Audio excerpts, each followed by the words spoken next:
I want to bring in Delie, everyone. He's the Director of Labor Policy at Mackinac Center for Public Policy.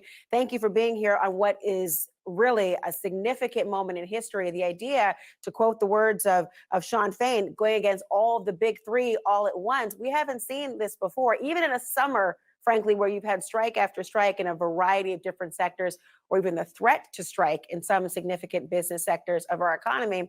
Now, Stephen, you say that if the UAW gets what they're asking for, though, it's going to hurt them in the long run.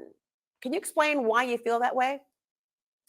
Absolutely. And I think I'll offer a counterpoint to former President King, which is while the UAW has to have a contract that it can ratify, Stellantis, Ford, GM each need a contract that they can compete with.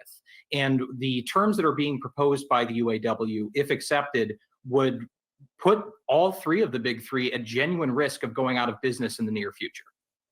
Well, when you look at that, we did hear from Farley at one point talking about if you had that significant pay raise, although he was challenged, and rightfully so, about the pay raise that people in his own position are in leadership roles of these big three, but that he said that it would go bankrupt, that they could not possibly compete.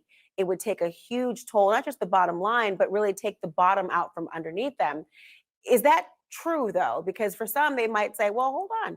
Isn't there a price markup on some of these vehicles? Aren't there ways to account for the elevation of salaries in other areas? Is the CEO, at least Farley, correct that there could very well be a bankruptcy in the future if they were to submit and meet these demands? I genuinely think so. So currently, the big three pay $65 an hour in labor cost for workers in the domestic manufacturing industry. Foreign competitors in non-unionized environments pay roughly $55. Tesla pays $45. If the UAW's demands are met, that's going to result in labor cost of over $100 an hour. That cost has to be built into electric vehicles that are already expensive, that are sitting on lots longer than traditional internal combustion vehicles, and that just don't seem to be in particularly high demand right now. So when you look at that kind of market incentive there with demand and supply, I think you're in a scenario where unless EVs become significantly more profitable for the big three, increased labor cost and diminished sales could very rapidly eat into their very existence.